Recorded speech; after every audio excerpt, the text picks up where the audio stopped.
میں عمر عبداللہ صاحب کو آپ کے چینل ینگ بائٹ کے مادھیم سے آہوان کرتا ہوں، گزارش کرتا ہوں، آپ جائیں اسٹیجز پہ بولیں، جو وعدے ہم نے کیے تھے وہ جھوٹے کیے تھے۔ آج کے بعد ہم بولیں کہ نریندر مودی جی ہی دینے والے ہیں۔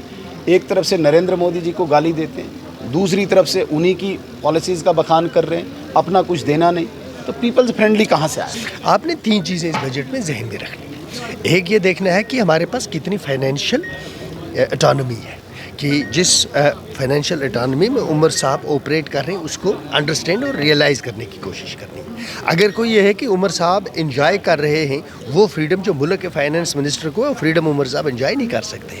ہمارے پاس لمیٹڈ ایک معمولی سی ٹیکسیشن کے اختیارات ہیں، وہ بھی بہت ہی لمیٹڈ ہیں، وہ بھی اسی صورت میں ہم کر سکتے ہیں اگر ایل جی صاحب ہمیں پرمیشن دیں گے۔ جو کل بجٹ اسمبلی میں پیش کیا گیا، اس کے بعد چیف منسٹر کا جو آپ نے پریس کانفرنس بھی سنی ہوگی اور دیکھی ہوگی، اس کے ساتھ ساتھ میں جو ریئیکشن آ رہا ہے اس پہ ہم اس وقت بات کرنے کی کوشش کریں گے۔ جو ہمارے لیڈر آف اپوزیشن ہیں سنیل شرما جی، جو بی جے پی کے نیتا بھی ہیں، ان سے بھی جو کوشش کریں گے، اور ساتھ ہی ساتھ نیشنل کانفرنس کے کسی نیتا سے بھی بات کرنے کی کوشش کریں گے۔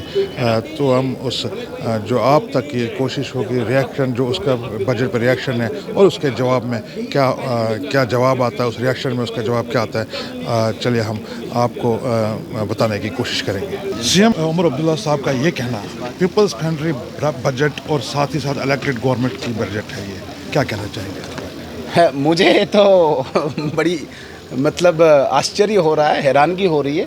پیپلز فرینڈلی کہاں ہے؟ کس سیکشن میں انہوں نے پیپلز فرینڈلی سے بتائے؟ الیکٹڈ گورنمنٹ ہے، ہم مانتے ہیں الیکٹڈ گورنمنٹ ہے، اس لیے ہم اپوزیشن میں بیٹھے ہیں، لیکن پیپلز فرینڈلی کہاں سے آیا؟ یہ کس سیکشن کو آپ نے پبلک کو کچھ دیا؟ صرف نریندر مودی جی نے جو دیا وہی ہے۔ میں عمر عبداللہ صاحب کو آپ کے چینل ینگ بائٹ کے مادھیم سے آہوان کرتا ہوں، گزارش کرتا ہوں، آپ جائیں اسٹیجز پہ بولیں، جو وعدے ہم نے کیے تھے وہ جھوٹے کیے تھے۔ آج کے بعد ہم بولیں کہ نریندر مودی جی ہی دینے والے ہیں۔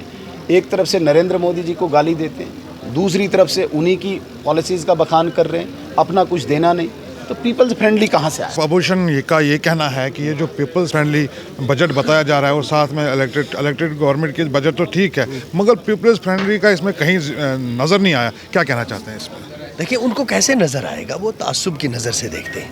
آپ نے 3 چیزیں اس بجٹ میں ذہن میں رکھنی ہے۔ ایک یہ دیکھنا ہے کہ ہمارے پاس کتنی فائنینشیل اٹانومی ہے، کہ جس فائنینشیل اٹانومی میں عمر صاحب آپریٹ کر رہے ہیں اس کو انڈرسٹینڈ اور ریئلائز کرنے کی کوشش کرنی ہے۔ اگر کوئی یہ ہے کہ عمر صاحب انجوائے کر رہے ہیں وہ فریڈم جو ملک کے فائنینس منسٹر کو ہے، وہ فریڈم عمر صاحب انجوائے نہیں کر سکتے۔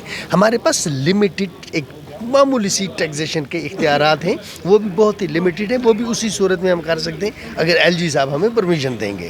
تو اس وقت جن حالات میں عمر صاحب نے یہ بجٹ پیش کیا ہے، یہ 75 سال کی ایک پولیٹیکل انسٹیبلٹی کے بعد پہلا بجٹ ایسا ہے جس کو آگے 5 سال اللہ کرے یہ امن کے ساتھ گزریں، تو اس کو زمینی سطح پہ آگے بڑھانے میں مددگار ثابت ہوگا۔ اگر یہ کہیں گے کہ ہم نے سارے ایشوز اسی بجٹ میں ایڈریس کر دیے، یہ جھوٹ ہوگا، بلکہ یہ پہلا بجٹ ہے جس میں ہم نے ایک ڈائریکشن کا تعین کیا ہے۔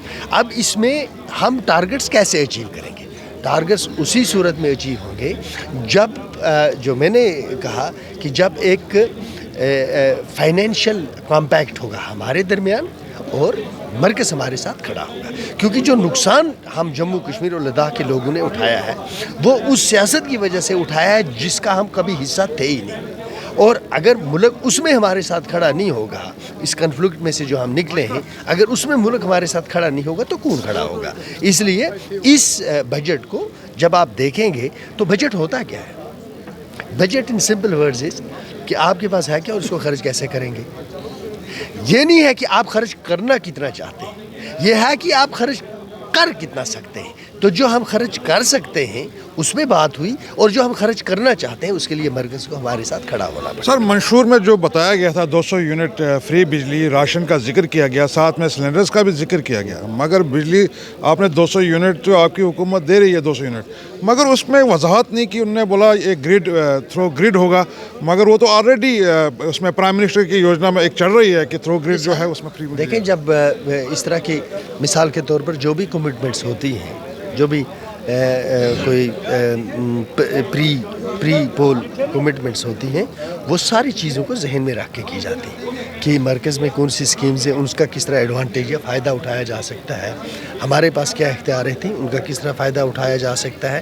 یہ جو بجٹ ہے یہ 100% نہیں، یہ 20% ہمارے اس مینیفیسٹو کو ریفلیکٹ کر سکتا ہے، لیکن جو اچیو کرنا ہے اس کے لیے آپ 1-2 بجٹس کا انتظار کریں. اسٹیٹ ہوڈ بحال ہونے کے بعد بہت سارے اختیارات ہمارے پاس منتقل ہو جائیں.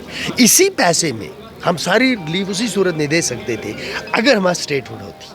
اس وقت جو بھی ہم منی بلز کے حوالے سے یا بجٹ کے حوالے سے جو بھی ہم اچیو کرنا چاہتے ہیں، وہ بجٹ جب بن کے تو یہ 2 دن ایل جی صاحب کے پاس رہا ہے. تو جب ایل جی صاحب نے اس کو اپروو کیا، اس کے بعد آپ پہلے یہ ہوتا تھا کہ آپ کے پاس اختیار تھا قانون سازی کا، بجٹ کا.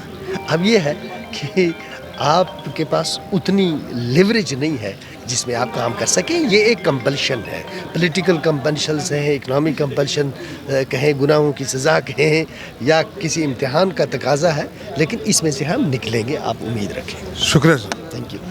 یہ تھے جاوید بیگ صاحب، این سی کے لیڈر، جن کا اس سے پہلے آپ نے دیکھا کہ ہم نے لیڈر آف اپوزیشن سے بات کی، جن کا یہ کہنا ہے کہ یہ جو بجٹ ہے نہ تو اس میں کہیں پیپل فرینڈلی ہے. البتہ یہ ہو سکتا ہے کہ الیکٹڈ گورنمنٹ کا پہلا بجٹ ہے، مگر اس میں کوئی بھی ایسی چیز نہیں ہے جو لوگوں کے ہت میں ہو. مگر اس کے ساتھ ساتھ ہم نے این سی کے جو لیڈر ہیں جاوید بیگ صاحب، ان سے بھی بات کی.